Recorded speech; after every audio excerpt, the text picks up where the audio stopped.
Beralih ke kasus Joko Chandra, pemirsa, Kejaksaan Agung mengklaim dasar keputusan menjebloskan Joko Chandra ke penjara bukanlah penahanan, melainkan eksekusi vonis putusan Hakim MK. Terkait dugaan keterlibatan Jaksa Pinangki, oknum pegawai kejaksaan yang diduga bertemu dengan Joko Chandra di luar negeri tanpa izin sudah dicopot jabatannya. Hukuman penjara bagi Joko Chandra adalah bentuk eksekusi dan bukan disebut penahanan.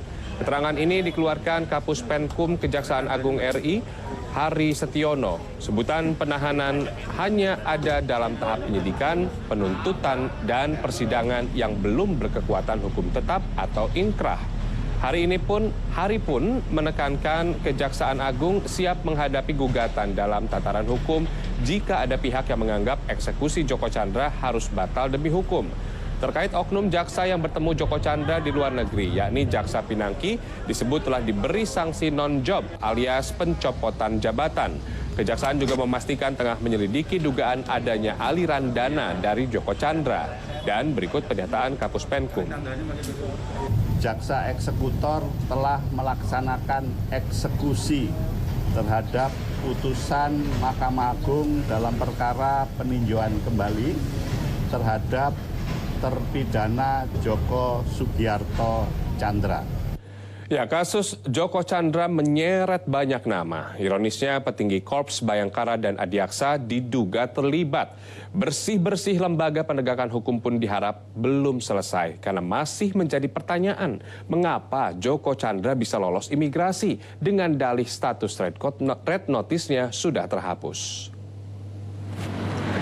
Ketika Korps Bayangkara dan Adiaksa sudah melakukan bersih-bersih instansi dengan mencopot para pejabat yang terlibat dalam kasus Joko Chandra, rupanya Kemenkumham Imigrasi belum diketahui terlibat sehingga tidak melakukan pemeriksaan kepada para pejabatnya. Alasan atau dalih dari pihak imigrasi adalah bahwa tidak ada red notice dari Interpol soal kasus Joko Chandra. Sementara Setia Wasista, mantan NCB Interpol, menegaskan bahwa red notice soal buronan Joko Chandra tidak pernah dihapus. Alasan lainnya dari pihak imigrasi adalah bahwa petugas yang meloloskan Joko Chandra saat itu adalah karyawan muda dan baru sehingga tidak tahu penahu soal kasus. Angka yang masih menjadi tanda tanya besar, mengapa Kementerian Hukum dan HAM dalam kasus ini Ditjen Imigrasi seolah steril. Padahal ada.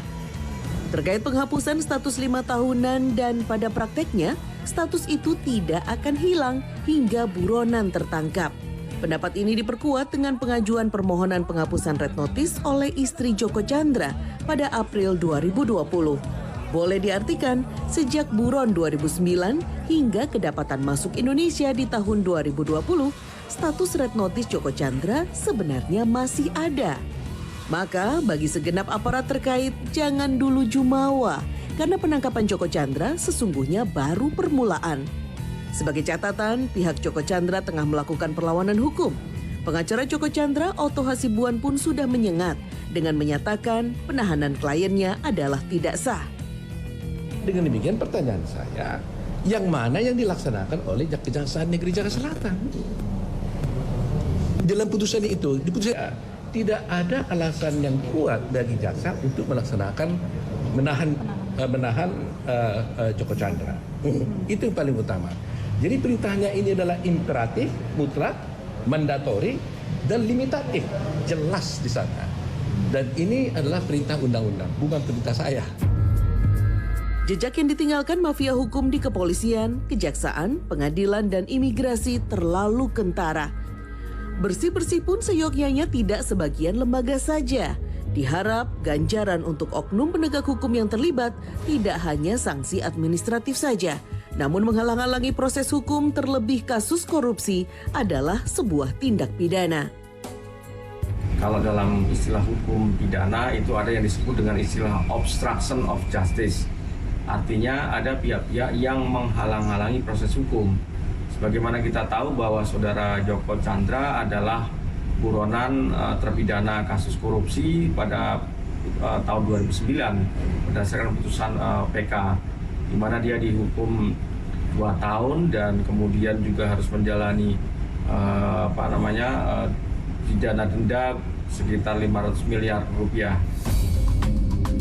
Joko Chandra, terpidana kasus cesi Bank Bali sebesar 546 miliar rupiah, masuk dalam daftar buronan Interpol sejak tahun 2009. Namun sehari sebelum Mahkamah Agung membacakan putusan perkara, ia melarikan diri ke Papua Nugini. Sejak saat itu, Joko Chandra menjadi buronan. 11 tahun menghilang, keberadaannya terlacak setelah 8 Juni lalu.